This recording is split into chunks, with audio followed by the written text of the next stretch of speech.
श्रीमद् भगवत गीता 12वां अध्याय। हम 12वां अध्याय के 12वां श्लोक कर लिया था और यहाँ पर हम भक्ति के बारे में विशेष बात कर रहे हैं। आज 22 सितंबर 2022 बृहस्पतिवार है, थर्सडे। पिछली बार हमने बात किया था कि ये श्लोक 7 से लेके 12 तक अगर इसको ध्यान से देखें तो इसमें 9 चीज़ें बोली गई है। 12वें श्लोक में ही 4 चीज़ें बोली गई हैं और ये इम्पोर्टेंट हैं। इनको एक बार वापस हम रिपीट करते हैं। 12वें श्लोक में भगवान ने बोला कि ज्ञान से, अभ्यास से ज्ञान श्रेष्ठ है। अभ्यास से बार बार अभ्यास करना चाहिए, लेकिन अभ्यास ज्ञान के साथ करना चाहिए। ज्ञान मतलब शास्त्र ज्ञान के साथ करना चाहिए। और ज्ञान से भी श्रेष्ठ ध्यान, और ध्यान से भी श्रेष्ठ है कर्म फल त्याग। तो अभ्यास, ज्ञान, ध्यान और कर्म फल त्याग, ये 4 चीज़ें यहाँ पर 12वें श्लोक में बताई थी। हम उल्टा चल रहे हैं। 11वें श्लोक के अंदर भगवान ने बताया कि मन यथात्मवान, मन इंद्रियां को वश में करके संपूर्ण कर्म फल की इच्छा का त्याग करना। सारे कर्म जितने भी हम करते हैं, सब के सब कर्मों का त्याग करना। कर्मों का त्याग एक्चुअली होता नहीं है। कर्मण्यवादी कारस्ते माँ फलेषु कदाचन। तो कर्म फल का त्याग होता है।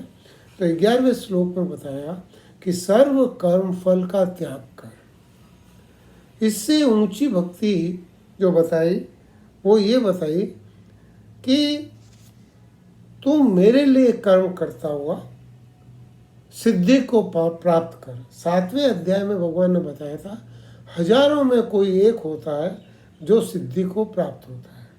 सिद्धि का मतलब ये है कि भगवान में लगन लग जाना और सारा काम भगवान के लिए ही करना। तो ये जो भगवान के लिए करना, ये तो पिछले में आया, लेकिन यहाँ पर क्या है कि सारे कर्म, कर्म फल भी नहीं, कर्म, सारे कर्म का करता हुआ वो सिद्धि को प्राप्त होता है। और 9वें श्लोक के अंदर भगवान ने बताया कि उससे भी ऊंचा जो भक्ति है वो है मन को बार बार पकड़ के और भगवान में लगाना, अभ्यास। और अभ्यास से भी ऊंचा है मन और बुद्धि को भगवान में स्थापित कर देना। इसमें ये बोला कि मन का स्थापन करना और बुद्धि को प्रविष्ट करना। बुद्धि मन को वहाँ रखती है। बुद्धि और धृति के कारण मन भगवान में स्थिर हो जाता है। तो ये 8वीं भक्ति होगी। और इससे ऊंची भक्ति है चित्त भगवान को अर्पण कर देना। चित्त जब हम भगवान को अर्पण कर देते हैं तो 9वीं भक्ति हो जाती है। तो ये 9 भक्ति यहाँ पे भगवान ने बताई है। इसी तरह अगर हम देखें तो हमारे जो शास्त्र हैं इसमें रामचरितमानस को ज़्यादा 9वीं भक्ति के लिए माना गया है।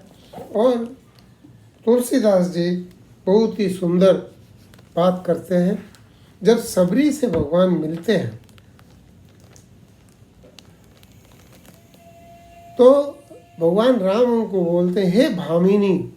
जब वो बोलती है कि मैं अधम हूँ, मैं नीच जाति से हूँ, मैं स्त्री कुल से हूँ, तो भगवान बोलते हैं, हे भामिनी मेरी बात सुन, मैं तो केवल भक्ति ही का संबंध मानता हूँ, भक्ति ही मेरा संबंध है, मेरे को इससे कोई लेना देना नहीं है। कोई स्त्री है, पढ़ा लिखा है, नहीं है, वो है, पशु है, पक्षी है, वो भी मेरे को एक्सेप्टेबल है। बस बात ये होनी चाहिए कि मेरे में भक्ति हो। और बोला कि तू मेरे से, मैं बताता हूँ कि भक्ति क्या होती है। तो भगवान भक्ति बताते हैं कि जाति पाति कुल धर्म बड़ाई धन बल कुटुंब गुण चतुरता, इन सब के होने पर भी भक्ति से रहित आदमी जो है वो ऐसे है जैसे जलहीन बादल, जिसमें शोभा नहीं होती है। तो ऐसे यहाँ पे बताया। और भगवान फिर अपनी नवदा भक्ति के बारे में बता रहे हैं कि मैं तुझे अब अपनी नवदा भक्ति की कहता हूँ, तू सावधान होकर सुन और मन में धारण कर। मन में धारण करने का मतलब है कि जो भगवान बोल रहे हैं तो उस पर विश्वास होना चाहिए, श्रद्धा।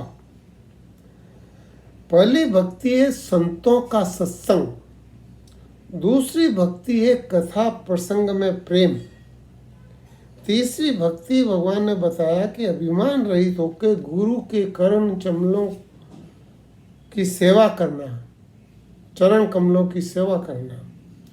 चौथी भक्ति है कपट छोड़कर मेरे गुण समूह का गान करना, भजन कीर्तन, भगवान के गुणों की बात है ये।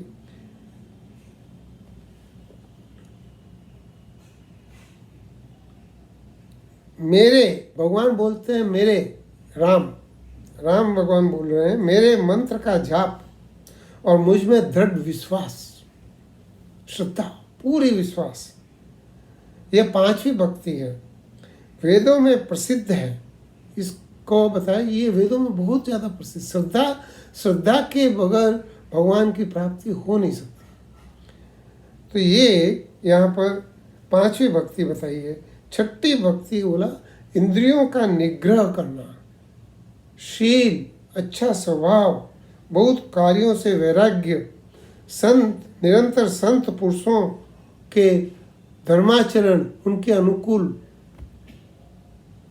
धर्म का पालन करना। तो ये छठी भक्ति हो गई। सातवीं भक्ति भगवान बताते हैं कि जगत भर को स्वभाव से मुझसे ओतप्रोत देखना, इस पूरे जगत को भगवानमय देखना, हर जगह भगवान, तो ओतप्रोत राममय देखना और संतों को मुझसे अधिक मानना। ये जो है ये सातवीं भक्ति हुई। और आठवीं भक्ति कहते हैं जो कुछ मिल जाए उसमें संतोष करना, स्वप्न में भी पराये दोष को नहीं देखना, संतोष करना। और पराये का दोष दृष्टि बिल्कुल वर्जित है भक्ति में, दोष दृष्टि नहीं होनी चाहिए। तो ये, और नवीं भक्ति भगवान को बोलते हैं सबरी को कि नवीं भक्ति सरलता के साथ सबके साथ कपट रहित व्यवहार करना, प्रैक्टिस में आना चाहिए, कपट रहित। भगवान ने पहले कहा था मोहे छल कपट मोहि नहीं भावा। तो ये जो है ये कपट रहित वर्ताव बहुत इम्पोर्टेंट है।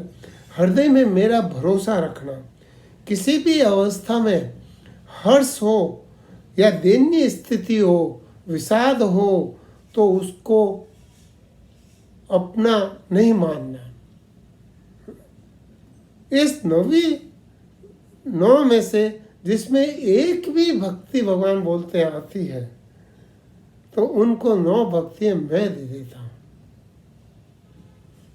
ये 9 की 9 चीजें जो हैं ये विशेष भक्तियां हैं। हम इसका थोड़ा डिटेल में और आगे बात करेंगे, लेकिन अभी इसको हम यहाँ पर भगवान इसको कंक्लूजन करते हैं, हे भामिनी, मुझे अत्यंत प्रिय है तू मुझ में फिर तुझ में तो सभी प्रकार की भक्तियाँ, 9 भक्तियाँ, सारी भक्तियाँ तुम्हारे में दृढ़ है, तुम में सारी ये 9 भक्तियाँ हैं। अतएव जो गति योगियों को भी दुर्लभ है वही आज तेरे लिए सुलभ है। ऐसा भगवान सबरी को बोलते हैं, तुलसीदास जी बता रहे हैं। इसके बाद में भगवान से बात करने के बाद, सीता का पता बताने के बाद सबरी अपने योग शक्ति से सारे शरीर में आग लगा दी थी।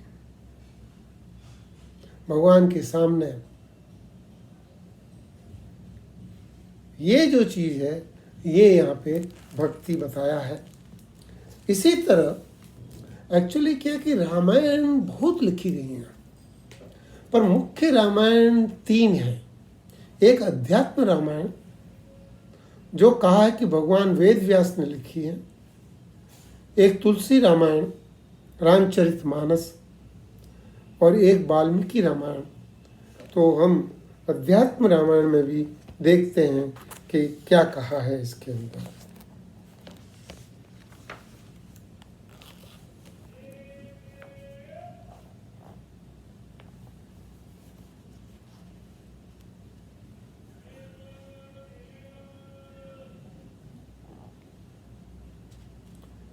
भगवान रामचंद्र जी सबरी को बोल रहे हैं, वो बात मैं बता रहा हूँ, बाकी चीज छोड़ दिया मैंने। भगवान रामचंद्र जी बोले, ये अरण्य कांड के अंदर 10वां सर्ग है, उसके अंदर ये आता है। सर्ग मतलब एक अध्याय टाइप, और उसके अंदर भगवान रामचंद्र जी बोल रहे हैं, सबरी को विश्वास दिला रहे हैं कि पुरुषत्व या अस्तित्व का भेद, जाति का भेद, नाम का भेद, आश्रम का भेद, ये कोई भी मेरे भजन का कारण नहीं है। भगवान बोलते हैं इनका भेद मैं रखता ही नहीं हूं। उसका कारण तो एकमात्र मेरी भक्ति है।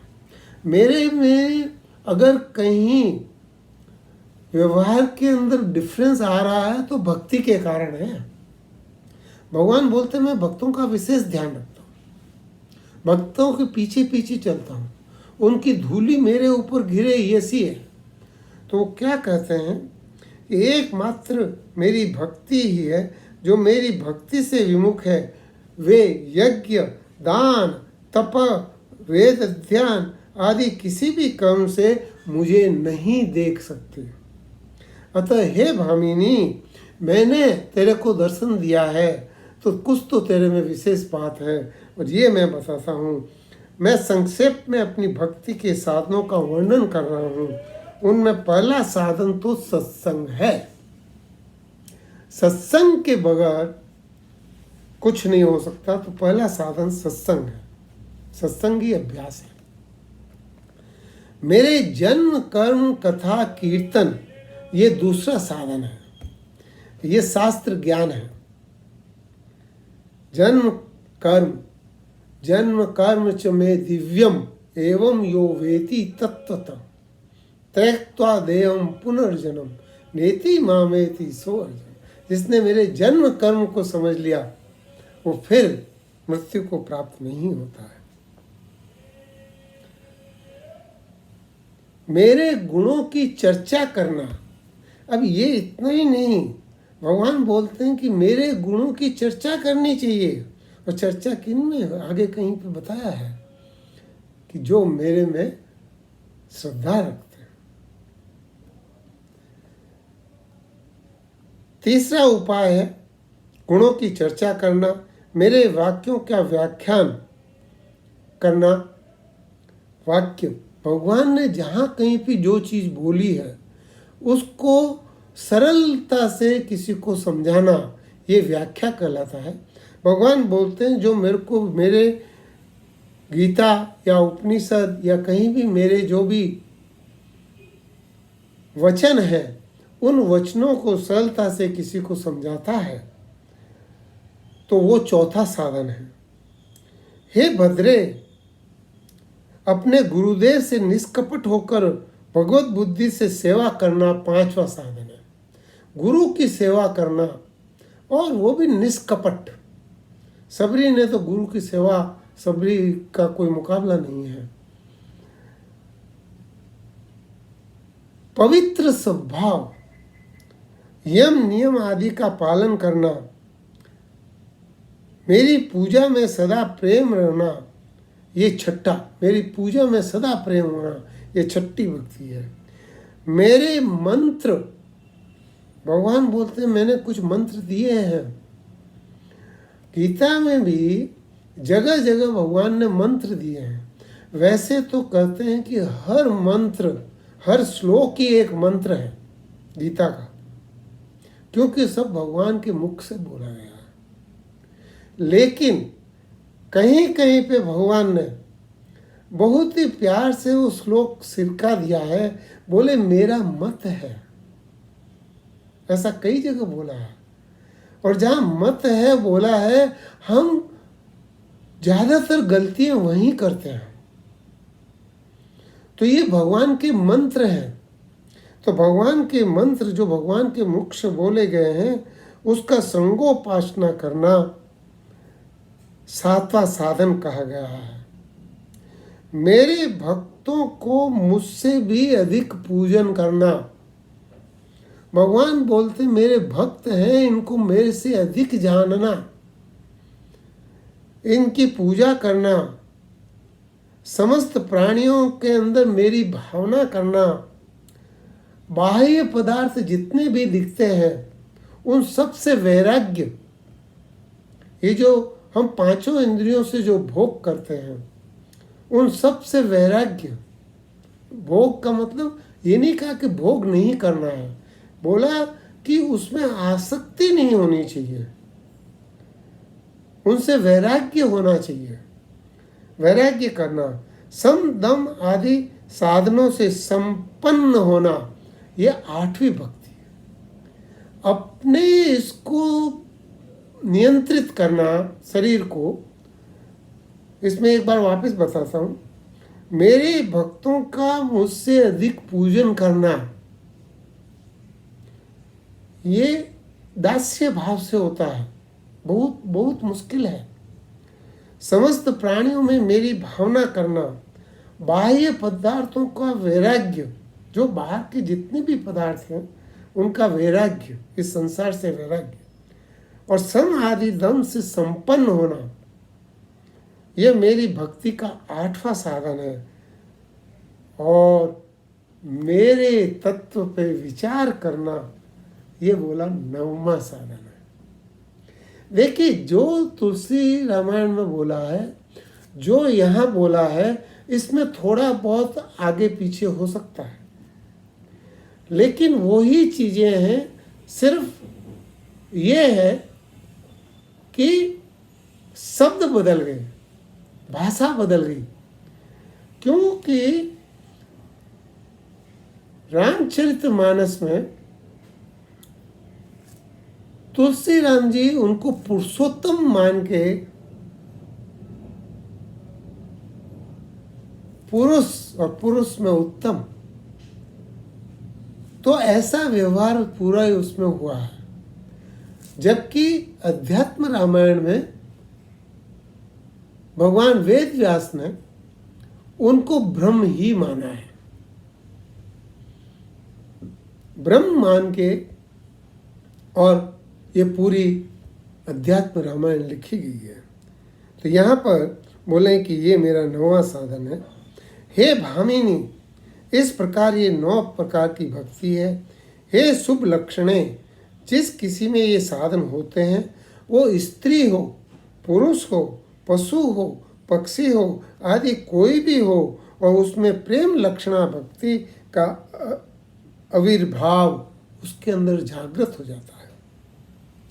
भक्ति उत्पन्न होने मात्र से मेरे स्वरूप का अनुभव हो जाता है।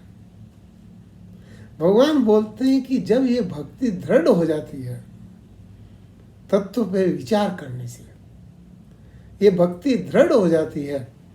और आपने देखा होगा कि इन दोनों में गुरु की सेवा इम्पोर्टेंट बोला गया है। तो गुरु के बगैर तत्व पे विचार नहीं हो सकता। ये हम गीता में भी पढ़ते हैं और ये गीता में और डिटेल में आएगा। और पहले भी 6ठे अध्याय में गुरु की बात आई थी, 5वें अध्याय में भी गुरु की बात आई थी। लेकिन 5वें अध्याय में गुरु जो है वो शास्त्र ज्ञान देता है, लेकिन 6ठे अध्याय में जो गुरु है वो तत्व ज्ञान देता है। तो ये जो चीज़ है इसको भी हमें शास्त्र ज्ञान क्या है और तत्व ज्ञान क्या है इसको हमें थोड़ा सा समझना पड़ेगा। तो ये जो चीज़ है इसको डिटेल में समझने से हमें थोड़ा पता पड़ेगा। अब हम भागवत पुराण में चलते हैं। भागवत पुराण में भी नवदा भक्ति आई है। हिरण्याक्ष और हिरण्यकश्यप दो भाई होते हैं। हिरण्याक्ष तो पहले डेथ हो जाती है उसकी, भगवान उसको मार देते। 5000 साल तक उनका युद्ध चला, ऐसा लिखा है। और ये हिरण्यकश्यपु सबको बोलता है कि विष्णु की पूजा नहीं करो और मैं ही विष्णु हूँ। और यही प्रहलाद को, उसका बेटा प्रहलाद होता है। प्रहलाद का लालन पालन जो होता है वो नारद जी करते हैं। उसके संस्कारों में फर्क है और इसलिए 10वें अध्याय के अंदर भगवान ने बोला है कि राक्षसों में प्रहलाद मैं हूँ। भगवान हर जगह है, तो वहाँ पे प्रहलाद बताया। वो प्रहलाद जिसको पहाड़ी से गिरा दिया गया था, वो प्रहलाद जिसको अग्नि के अंदर जलाने के लिए बैठा दिया गया था, उसको कई तरह के कष्ट दिए गए थे, कारागार में उसको डाल दिया गया था। लेकिन एक बार जब वो स्कूल से उसको बुलाया गया कि स्कूल में क्या सीखता है, तो वहां पर हिरण्यकश्यपु की बात बता रहे हैं। प्रहलाद की माता ने उसको तैयार करके, क्योंकि जैसे बाहर से कोई आता था तो उसको तैयार करके, और वो राजा के भेष में, राजा राजकुमार है, तो राजकुमार के जैसे वो वहाँ स्कूल में नहीं रहता था, स्कूल से आया था, तो उसको नला धुला के तैयार करके और उसके बाद में हिरण्यकश्यपु के पास ले गए। और हिरण्यकश्यपु यहाँ पर ये बता रहे हैं, प्रहलाद अपने पिता के चरणों में लौट गए। हिरण्यकश्यपु ने उन्हें आशीर्वाद दिया और दोनों हाथ उठाकर बहुत देर तक गले लगाया। उस समय दैत्यराज का हृदय आनंद से भर गया। हिरण्यकश्यपु ने प्रसन्न मुख से प्रहलाद को अपनी गोद में बैठाकर उसका सिर सूंघा और नेत्रों से प्रेम के आंसू गिर के प्रहलाद के शरीर को भिगोने लगे। इतना जो पिता का प्रेम है वो दिखाया है यहाँ पर। और फिर हिरण्यकश्यपु प्रहलाद से पूछते हैं, हे चिरंजीव बेटा प्रहलाद, इतने दिनों तो तुम गुरुजी से शिक्षा प्राप्त की है, उनमें से कोई अच्छी बात मुझे सुनाओ। तो यहाँ पर प्रहलाद क्या बोलते हैं?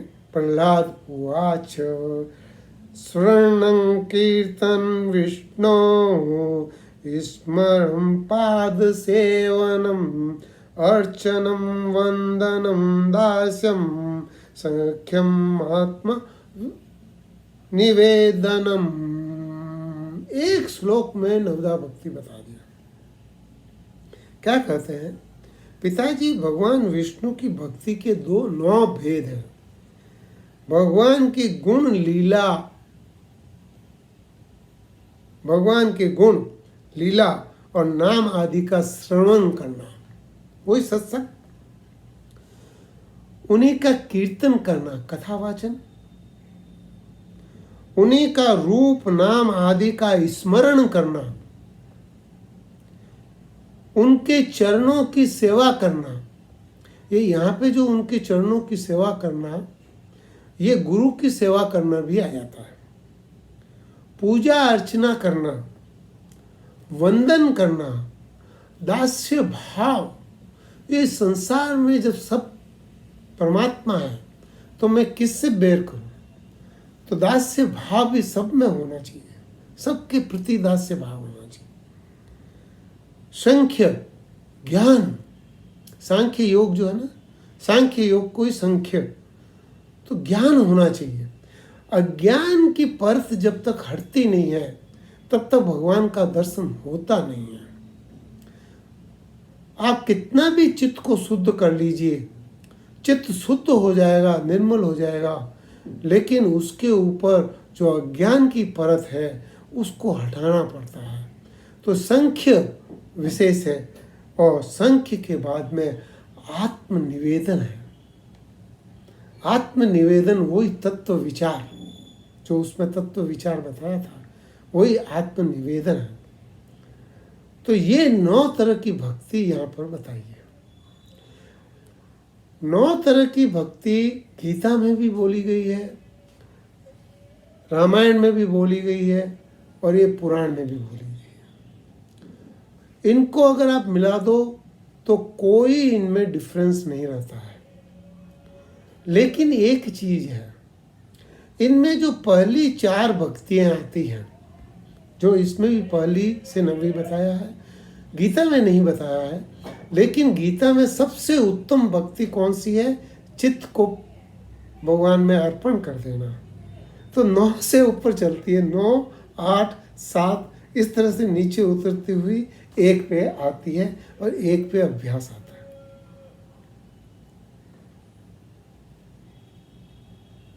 अब अगर मुख्यता से मैं इसको कंपेयर करना चाहूं तो मेरे पास 2 साधन हैं।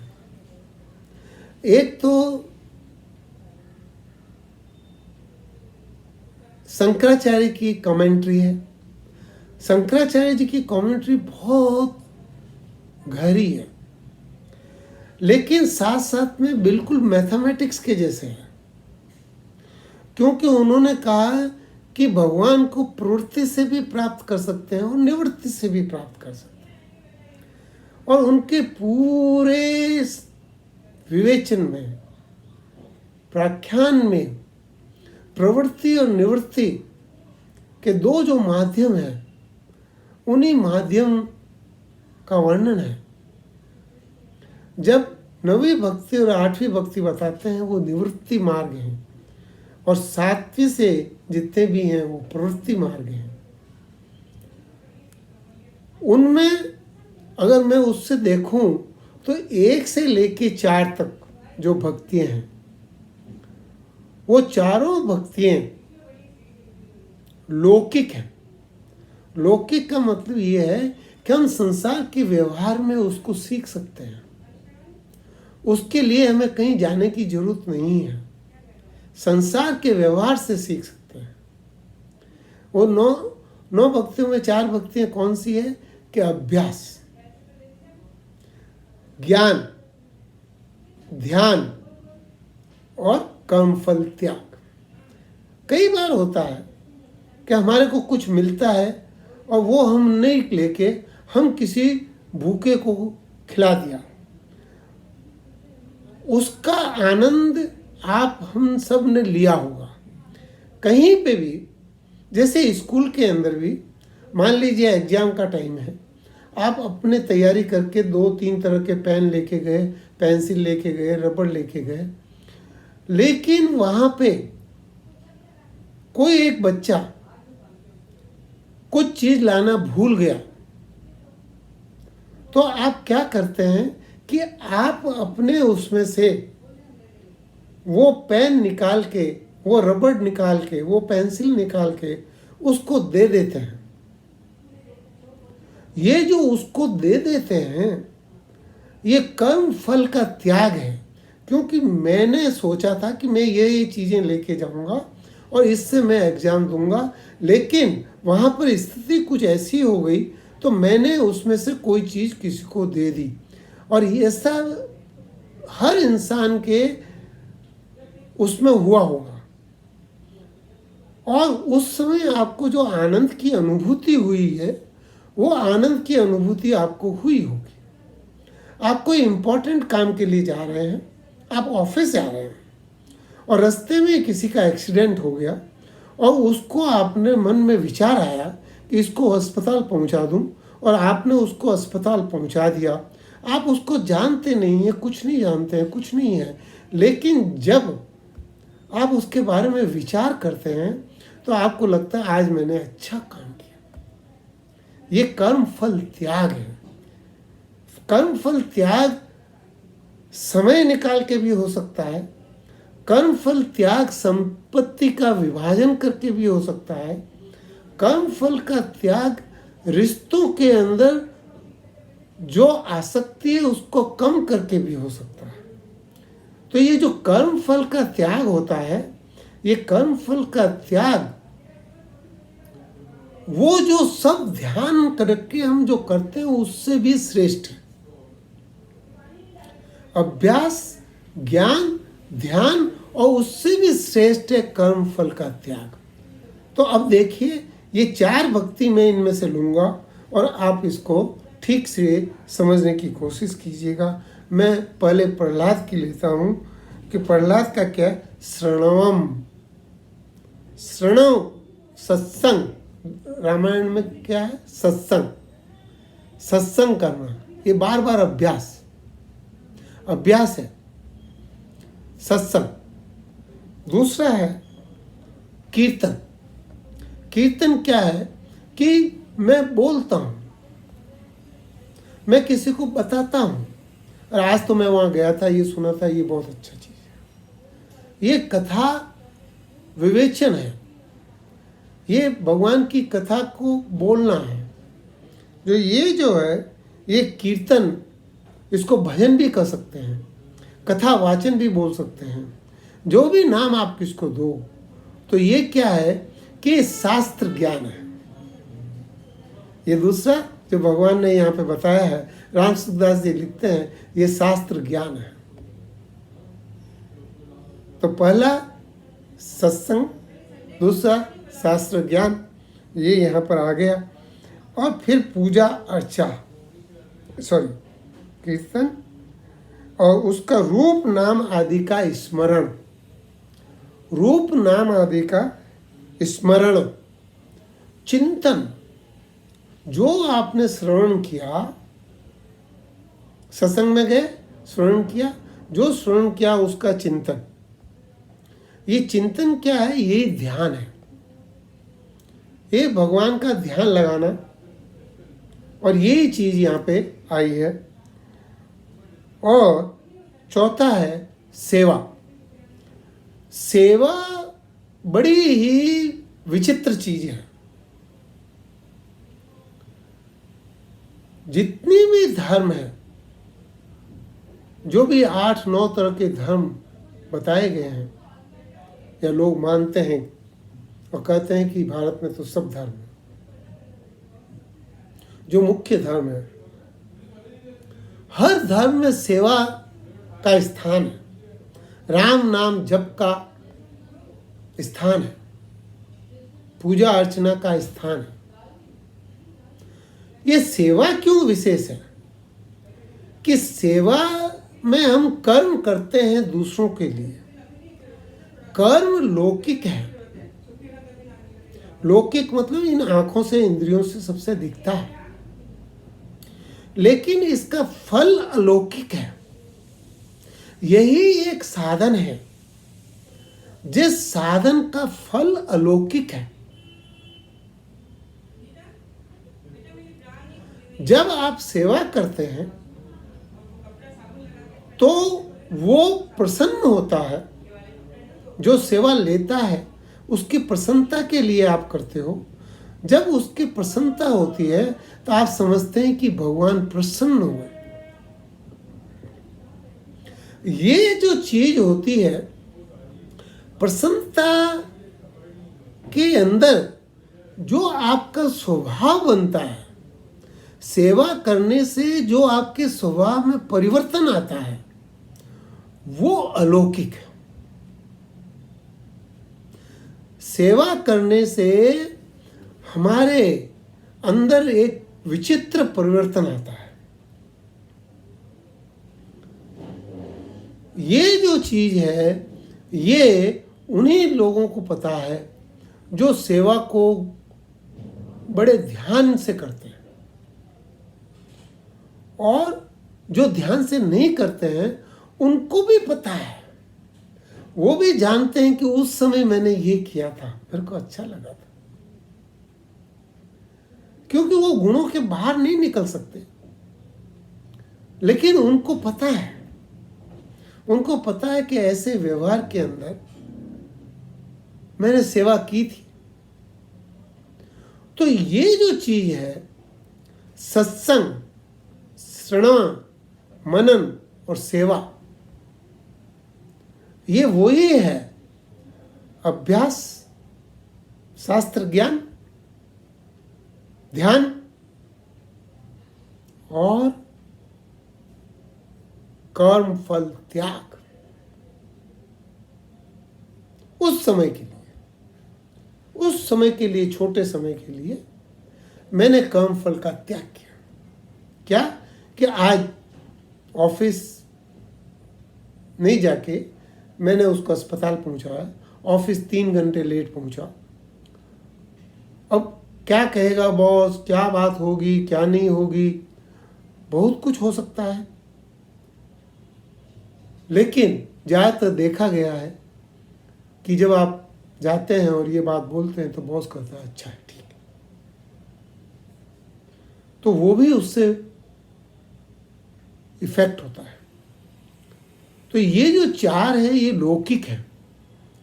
जब 4 चीजें मेरे पास आ जाती हैं तो भगवान अंगुली पकड़ के आगे बढ़ाता है। अब देखिए अंगुली पकड़ के कैसे बढ़ा रहा है। जब आप थोड़ा थोड़ा कर्म फल त्याग करते हैं तो त्याग से शांति जो मिलती है, उस शांति से आपका कर्म फल त्याग की इच्छा बढ़ती है। भगवान आपको धीरे धीरे अंगुली पकड़ के सर्व कर्म फल त्याग की स्टेज पे ले जाते हैं। जैसे सीढ़ियों में हम चलते हैं तो एक सीढ़ी छोड़ के दूसरी सीढ़ी में आना होता है, तो पीछे की सीढ़ी छोड़नी पड़ती है, रखने से काम नहीं चलता। जो रखते हैं वो वहीं रह जाते हैं। तो रखना नहीं है, उसको छोड़ना है। तो ये जो त्याग है ये छोड़ने की चीज सिखाता है। जब ये छोड़ने की चीज सिखाता है तो कर्म फल त्याग से मैं सर्व कर्म फल त्याग पे आता हूं, और उस सर्व कर्म फल त्याग से भगवान बोलते हैं कि मेरे लिए ही कर्म कर, तेरे लिए कर्म कर ही मत। तो और उससे ऊंची श्रेणी पे ले जाता है। ये भगवान खुद कहते हैं, भामिनी को बोलते हैं कि इसमें एक भक्ति आती है, उसमें बाकी भक्ति तो मैं दे देता हूं। अब यहां पर क्या आता है देखो, प्रहलाद के केस में क्या आता है, वंदन।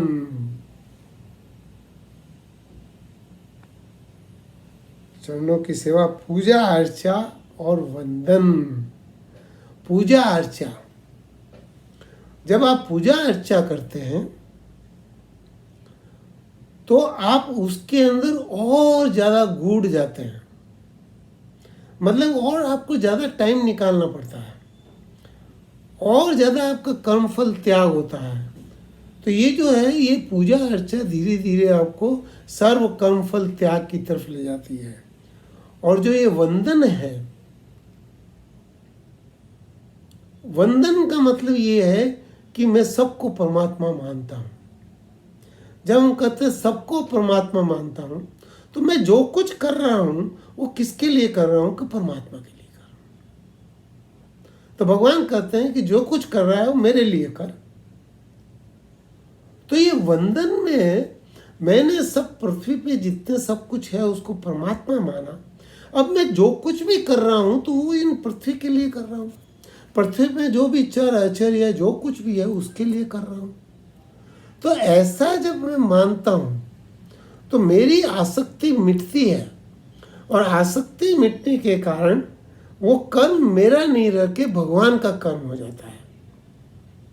तो ये वंदन भाव से मैं भगवान के कर्म तक सर्व कर्म फल त्याग और सर्व कर्म फल के बाद में मेरे लिए कर्म कर उस स्थिति में पहुंच जाता है। उसके बाद में बोलते हैं पकड़ के वापस यहाँ लाओ अभ्यास योग, अभ्यास योग से मन को पकड़ के लाओ। तो यहाँ पे क्या बोला है कि दास्य, दास्य भाव होना चाहिए। मैं दास हूं,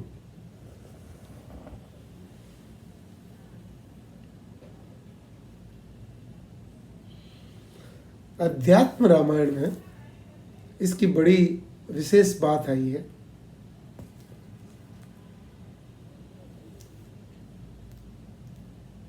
राम और सीता हनुमान जी को उपदेश देते हैं, तत्व ज्ञान का उपदेश देते हैं।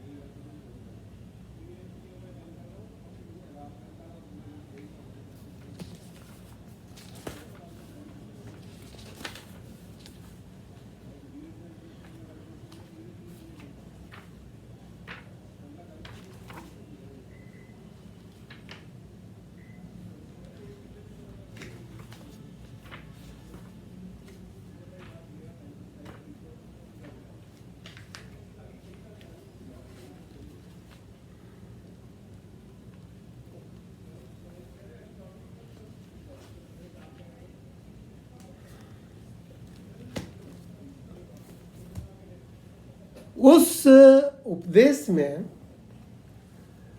एक जगह बात आती है कि मैं उसका दास हूं, दास का दास, दास का दास, दास का दास और कंकर।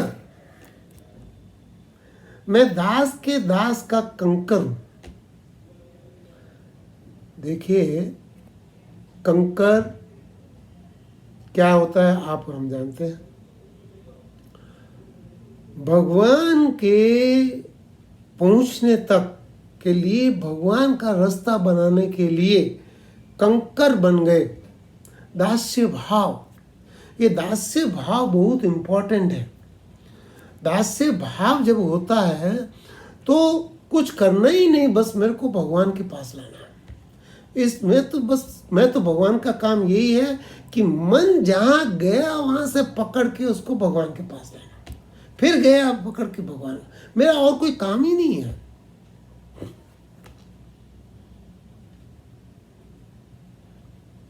ये अभ्यास योग पहला अभ्यास था, और ये अभ्यास योग है कि भगवान से योग कराता है। और उसके बाद में संख्य, संख्य क्या है? ज्ञान।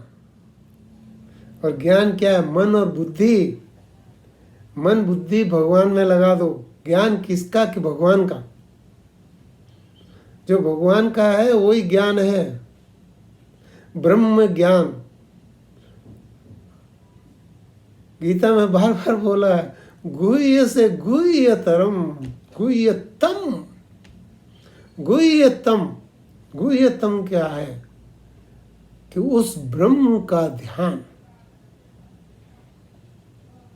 वो मन को पकड़ पकड़ के बार बार वहां लाना, यही अभ्यास योग है। और जब मैंने बुद्धि और मन और बुद्धि भगवान में लगा दी तो मेरा ज्ञान सर्वथा के लिए मिट गया। तो वो 8वीं भक्ति हो गई। और फिर आत्मनिवेदन। ये आत्मनिवेदन क्या है? आत्मनिवेदन चित्त को भगवान को अर्पण कर देना। सनकादिक ब्रह्मा जी के पुत्र थे और सनकादिक के हंस गीता मेरे इसमें है, आप कभी उसको देखिएगा। तो हंस गीता में भगवान बोलते हैं। प्रश्न सनकादिक का ये होता है कि चित्त में अच्छे और बुरे सब चीजें होती है, संस्कार अच्छे हैं या बुरे हैं सब होता है, सत्य असत्य सब होता है। तो अगर मेरे को सत्य में जाना है और गुणातीत होना है तो चित्त में से इन सत्य असत को कैसे मैं अलग करूं, मेरा चित्त शुद्ध कैसे करूं, ये प्रश्न था। तो भगवान ने बोला ये चित्त मुझे दे दे। हंस की भेष में भगवान आए परमात्मा और ब्रह्मा जी के सामने ये सारा बात हुई है और उसमें बोला चित्त मुझे दे दे। तो सारी जो बात है वो आत्मनिवेदन की है, या उसमें रामायण में क्या है तत्व दर्शन, तत्व दर्शन, उसमें तत्व दर्शन लिखा है, इसमें आत्मज्ञान लिखा है, आत्मनिवेदन लिखा है। और हमारे इसके अंदर गीता के अंदर उसको चित्त मुझे दे दे।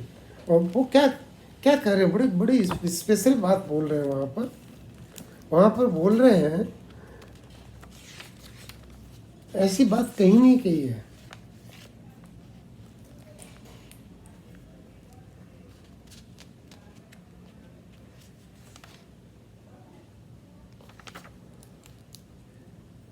सातवां श्लोक, तेषां समुद्धर्ता मृत्यु संसार सागरात् भवामि न चिरात् पार्थ मय्यावेशित चेतसां।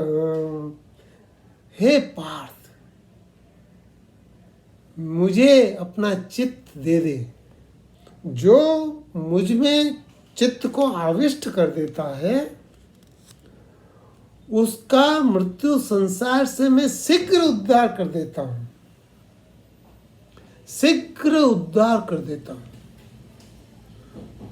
जो चित्त मुझ में लगा देता है, इसमें कोई भगवान का भेदभाव नहीं है।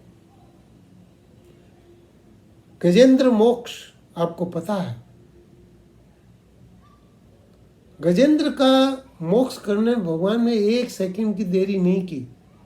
जैसे ही उसको अपना पूर्व जन्म याद आया और भगवान की स्तुति की फूल समूह से उठा के, तो पशु भेष में भी भगवान ने उनका उद्धार कर दिया। काग भसुंडी कौवे का शरीर है, कौवे के शरीर के अंदर तत्व ज्ञान हो गया। भगवान शिव खुद काग भसुंडी से रामायण सुनने के लिए उनके पास जाते हैं।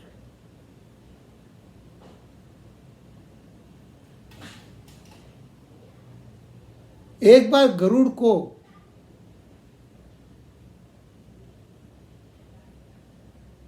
अहंकार हो गया कि मैं परमात्मा से बड़ा हूं।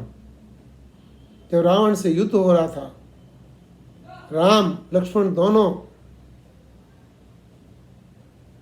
अचेत हो गए सर्प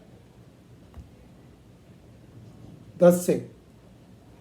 तो उस समय हनुमान जी ने गरुड़ जी को बुलाया और गरुड़ जी ने उनसे उस सर्प पास से, नाग पास से भगवान की मुक्ति कराई थी।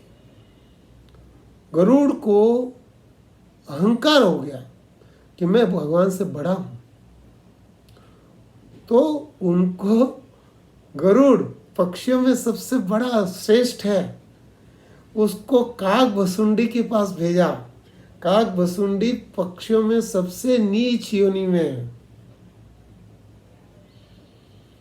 लेकिन यहाँ योनियों का कोई फर्क नहीं पड़ता है। ये संसार कई बार, बात थोड़ी सी अलग हो गई, ये संसार कई बार सतयुग, त्रेता युग, द्वापर युग, कलयुग इनको पार करता रहता है। सारी सृष्टि में जितने जीव हैं वो जीव ब्रह्म में लीन हो जाते हैं जब ब्रह्म रात्रि होती है, लेकिन एक काक भसुंडी है जो फिर भी रहते हैं। ऐसी विचित्र माया है। तो इस चीज को हमें समझना चाहिए, इस चीज को हमें, तो ये जो चीज है ये चित्त मुझको दे दे, ये नवी भक्ति है। तो मैंने कोशिश की है कि आज आपको नवदा भक्ति कैसे रामायण में बोली गई है, कैसे गीता में बोली गई है, और कैसे इसमें देखिए, अब इससे 13वें श्लोक के बाद में कुछ गुणों का भगवान बोल रहे हैं। ये गुण उनमें आ जाते हैं जो इन भक्तियों को करता है। इस भक्ति में जो लगा हुआ है उसके अंदर ये गुण अपना आप आ जाते हैं। ये क्या होता है कि जो कर्म है वही स्वभाव में बदलता है, और स्वभाव जो है वो गुणों में बदलते हैं। गुणा गुणेषु वर्तन्ते, ये तो है, लेकिन ये गुण अलौकिक हैं। ये गुण अलौकिक क्यों है कि ये 5वें गुण के बाद में, 4 गुण को छोड़ने के बाद 5वें गुण के बाद जितने गुण हैं ये अलौकिक है। अलौकिक क्यों है कि इसमें कर्म का कोई आकर्षण नहीं है। कि जब मैंने 5वें में सर्व कर्म फल त्याग कर दिया तो कर्म में मेरा कोई आकर्षण नहीं है, और कर्म में कोई आकर्षण नहीं होने के कारण कर्म मेरे को बांधता नहीं है। कर्म जब बांधता नहीं है तो वो लौकिक कैसे हुआ? वो मैं किसी के कहने से या किसी को प्रसन्न करने के लिए नहीं कर रहा हूं, वो तो मैं अपने लिए कर रहा हूं। मैं अपने हृदय में जो बैठे हुए परमात्मा, उनकी प्रसन्नता के लिए कर रहा हूं। तो ये जो चीज है ये अलौकिक है। तो इस अलौकिक में क्या हुआ कि लौकिक मेरा जो ये देह था, इसके लिए मैं कर्म करते करते मैंने दूसरों के लिए कर्म करने का शुरू किया, अभ्यास किया, शास्त्र को जानने की कोशिश की, शास्त्र को जान के मैंने ध्यान लगाया, ध्यान की कोशिश की और कर्मफल का त्याग किया। इसी में मेरा स्वभाव बदला, और जैसे जैसे मैं एक एक स्टेप पे ऊपर ऊपर चढ़ता गया, वैसे वैसे मेरे मन की शुद्धिकरण अपना आप हो गया, और इसके अंदर कहीं कोई मल नहीं रहा। तो 90, 8वें और 90 के अंदर मेरे को कुछ करने की जरूरत नहीं है। तो वही निवृत्ति का साधन है। सिर्फ मेरे को सिर्फ विचार करना है और मन और बुद्धि उसमें अर्पित करनी है, या मेरे को विचार करना है और उनके अंदर अपना चित्त अर्पित कर देना है। तो ये जब हो जाता है तो वही चीज हो जाती है अहम ब्रह्मास्मि, जो गुरु कहता है, जो 3 महावाक्य है, तत्वमसि, अहम ब्रह्मास्मि। तो ये जो 3 वाक्य हैं ये अपना आप हो जाते हैं, लेकिन बीच में गुरु आ जाता है। गुरु का आगमन तो होता है, हर बार होता है। कोई इसके बगैर परमात्मा तक नहीं पहुंच पाता है। मीराबाई, जिन्होंने कुछ नहीं पढ़ा, जो न वेदों को जानते थे न गीता को जानते थे, सिर्फ भजन कीर्तन, ये भक्ति उनमें दृढ़ थी। और भक्ति दृढ़ के अंदर भी उन्होंने सत्संग किया। वो भी कई जगह गई, तो वो भी गुरु के बगैर उनको भी भगवान के दर्शन हो जाए ऐसा पॉसिबल नहीं है। और कहते हैं मीरा तो भगवान में प्रविष्ट हो गई। प्रविष्ट, इसका नॉर्मली मैं एग्जाम्पल देता हूँ कि जैसे शेर होता है ना, शेर हिरण के पीछे दौड़ता है, खूब दौड़ता है, और फिर उसको पकड़ लेता है, मार के खा लेता है, खत्म हो जाता है। वो हिरण कहाँ गया, हिरण कहाँ है अब, तो हिरण तो है ही नहीं, खत्म हो गया। तो वो शेर बन गया एक्चुअली, शेर ने उसको खाया, उसके पेट में चला गया। अब आप दूसरी चीज देखिए, ये लौकिक हुआ।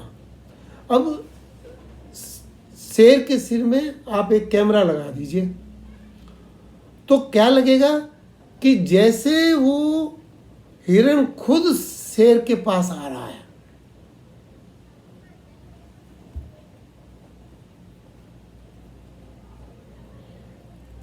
यही लौकिक और अलौकिक में फर्क है।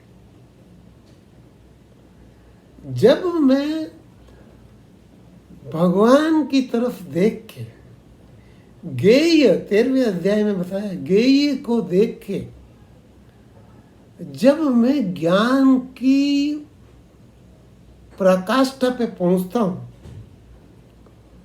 तो उस समय मेरे को सब वैसा ही नजर आता है।